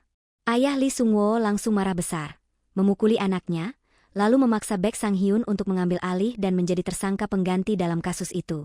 Setelah kejadian itu, Sang-hyun pergi ke panti asuhan tempat ia dibesarkan. Ia mengirim bunga dan bilang kalau setelah ini, ia mungkin tidak bisa sering berkunjung lagi karena sibuk. Saat hendak pulang, ia bertemu Jin Gyeong yang sedang bertugas imunisasi di sana. Mereka pun akhirnya makan bersama. Di meja makan, Sang-hyun mulai membuka diri. Ia bercerita tentang masa kecilnya di lingkungan tempat mereka makan saat ini dan panti asuhan, membuat Jin Gyeong ikut merasa iba. Sang-hyun juga menjelaskan kalau ia terbiasa membalas budi secara berlebihan kepada orang yang membuat hidupnya jadi nyaman seperti saat ini, karena ia takut kembali ke kehidupan lamanya yang keras. Jin Gyeong bingung kenapa Sang-hyun tiba-tiba begitu terbuka. Tapi Sang-hyun hanya menjawab pelan bahwa ia memang ingin menceritakan semuanya kepada dia. Dari sana, hubungan mereka terlihat makin dekat. Saat Mary dan Woo-ju merasa hidup mereka akhirnya tenang dan bahagia, masalah baru muncul. Mantan Mary tiba-tiba berniat mengadakan konferensi pers untuk membuka semua sandiwara pernikahan palsu mereka dan soal rumah undian. Di tempat lain, para wartawan mengepung Baek Sang-hyun terkait skandal suap Beauty Department Store. Sang-hyun hanya diam ketika dibanjiri pertanyaan. Tak lama kemudian, Lee Sung-woo meneleponnya dengan marah karena jaksa masih memburunya. Dengan tenang, Sang-hyun bilang kalau ia hanya mengakui apa yang memang sesuai perannya dan tidak akan menanggung lebih dari itu. Sung-woo mencoba mengungkit semua kebaikan yang pernah ia lakukan, tapi Sang-hyun menjawab bahwa ia sudah cukup membalas budi. Panik, Sung-woo lalu memerintahkan bawahannya untuk segera mengurus agar kepemilikan rumah undian dialihkan ke Mary, supaya pengadilan tidak tahu bahwa rumah itu sebenarnya hadiah untuk melobi wali kota. Namun bawahannya memotong pembicaraan dan menyampaikan kabar yang lebih gawat, mantan Mary sedang menyiapkan konferensi pers. Tak ingin citra Beauty Department Store makin hancur, Sung-woo langsung memerintahkan bawahannya untuk mengurus masalah konferensi pers itu secepat mungkin. Saat mantan Mary sedang menyiapkan pidato untuk konferensi persnya, tiba-tiba sekelompok orang datang dan mulai mengosongkan ruangan. Ia panik dan bertanya apa yang terjadi. Salah satu dari mereka menjelaskan bahwa mereka adalah tim hukum Beauty Department Store, dan mereka datang untuk menggugatnya atas pencemaran nama baik dan menghambat bisnis. Tak lama kemudian Mary tiba di lokasi, bingung melihat keributan itu. Tim hukum menjelaskan bahwa meskipun status pernikahan palsu Mary dan Woo-ju belum terbukti, sang mantan tetap menyeret nama Beauty Department Store ke dalam masalah, jadi perusahaan akan menghitung kerugian dan menuntut ganti rugi. Begitu melihat angka ganti ruginya, 10 miliar won, sang mantan langsung menangis dan panik. Ia memaksa menjelaskan, tapi Mary hanya bisa melihatnya dengan rasa kasihan. Akhirnya sang mantan berlutut, memohon agar Mary membantu membatalkan gugatan itu, karena ia jelas tidak punya uang sebanyak itu. Mary lalu bicara dari hati ke hati. Ia bilang kalau sekarang hidupnya sudah lebih tenang dan bahagia bersama Woo-ju, dan ia ingin mantannya juga bisa hidup dengan cara yang sama. Mary meminta agar mereka sama-sama melupakan keburukan masa lalu, berhenti saling menyakiti, dan hanya menyimpan kenangan baik saja. Keesokan harinya, Mary datang untuk menyerahkan dokumen perceraian. Prosesnya selesai, dan ia akhirnya resmi bercerai dari mantannya. Bebannya langsung terasa hilang, wajahnya jauh lebih tenang. Tak lama kemudian Woo-ju menjemputnya, dan dari ekspresi mereka berdua terlihat jelas kalau semua masalah akhirnya tuntas. Mary pun mulai berkemas dan pindah dari rumah undian itu. Saat menatap rumah tersebut untuk terakhir kalinya, mereka sepakat kalau terlalu banyak hal yang sudah terjadi di sana, lalu pergi bersama. Di perjalanan, pihak Beauty Department Store menelpon Mary, tapi Mary langsung menjawab singkat bahwa ia sudah bercerai, jadi tidak berhak atas rumah itu, lalu menutup telepon. Sementara itu, Baek Sang Hyun mulai merapikan barang-barangnya di kantor, karena memang sudah berniat berhenti. Jin Gyong yang cemas dengan situasinya mengajaknya bertemu. Sang Hyun menjelaskan bahwa ia hanya mengikuti saran Jin Gyong, mengakui hal yang memang ia lakukan, dan tidak mengakui hal yang bukan bagiannya. Namun Jin Gyong tetap khawatir Sang Hyun bisa masuk penjara. Secara tiba-tiba, Sang Hyun berkata kalau mungkin ia akan terus memikirkan Jin Gyong dari waktu ke waktu, menunjukkan kalau ia sebenarnya mulai memiliki perasaan. Mary tiba-tiba mendapat telepon langsung dari neneknya Woo-ju. Sang nenek bilang kalau ia sudah boleh pulang dan meminta Mary datang ke rumah. Mendengar itu, Mary langsung gugup bukan main. Saat hari pertemuan, asisten nenek Woo-ju menjelaskan bahwa ia sebenarnya belum menyelidiki latar belakang Mary. Tapi bagi sang nenek, itu tidak penting, karena ia merasa bisa menilai seseorang sendiri. Namun sebelum Woo-ju dan Mary muncul, ibu dan kakak mantan Mary tiba-tiba datang dan langsung membongkar identitas Mary, termasuk bahwa dia adalah seorang janda. Sang nenek jelas terkejut dan baru mengetahui hal itu. Tak lama kemudian, asisten nenek menghubungi Woo-ju untuk memberitahu bahwa sang nenek hanya ingin bertemu Woo-ju saja, 4 mata. Ketika Woo-ju masuk, wajah neneknya terlihat kecewa. Ia menanyakan kebenaran soal Mary, dan Woo-ju menjelaskan bahwa alasan mereka ingin bertemu justru untuk menceritakan semuanya secara jujur, termasuk hal-hal penting yang selama ini mereka sembunyikan. Sang mantan kembali meratapi penyesalannya, sadar ia sudah kehilangan perempuan yang sangat baik. Ia bahkan mendoakan Mary agar hidupnya bahagia. Tapi tiba-tiba kakaknya menelepon dan bilang kalau ia dan sang ibu menemui nenek Woo-ju untuk membongkar jati diri Mary. Mantannya langsung marah dan segera mengirim pesan minta maaf pada Mary. Mary membaca pesan itu dan terdiam, sadar kenapa nenek Woo-ju hanya ingin bicara 4 mata dengan Woo-ju. Ia lalu menelepon Woo-ju, tapi Woo-ju berbohong bilang masalahnya cuma soal kesehatan sang nenek. Mary akhirnya memikirkan semuanya sendirian di taman, sampai ibunya menelpon menanyakan bagaimana hasil pertemuan itu. Keesokan harinya, ibu Mary pergi bersama adiknya Mary dengan penuh kemarahan, bilang akan menyelesaikan semuanya. Di jalan, mereka tak sengaja melihat ibu dan kakak mantan Mary. Ibu Mary langsung melabrak mereka, meluapkan emosinya, dan adik Mary ikut membela. Akhirnya mereka semua terlibat keributan di taman, jadi tontonan banyak orang. Di sisi lain, Jin Gyong terlihat jogging sendirian dan tampak kesepian. Tiba-tiba Sang Hyun muncul, membuat Jin Gyong kaget karena seharusnya hari itu adalah hari persidangannya. Sang Hyun cuma bilang kalau dia datang karena takut Jin Gyong merasa sedih dan diabaikan lelaki lagi. Jin Gyong makin bingung dengan perubahan sikap Sang Hyun. Sang Hyun mengaku kalau baru sadar uang bukan segalanya, dan sekarang hidupnya terasa lebih tenang. Jin Gyong pun bilang kalau ia suka dengan sikap Sang Hyun yang sekarang.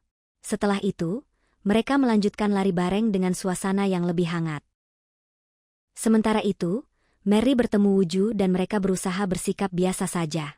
Di tengah obrolan, nenek Woo-ju menelepon, dan Woo-ju menjawabnya sambil menjauh. Saat Mary membayar makanan, Mary tak sengaja mendengar percakapan Woo-ju dengan neneknya, membuatnya sedih tapi ia tetap berpura-pura biasa.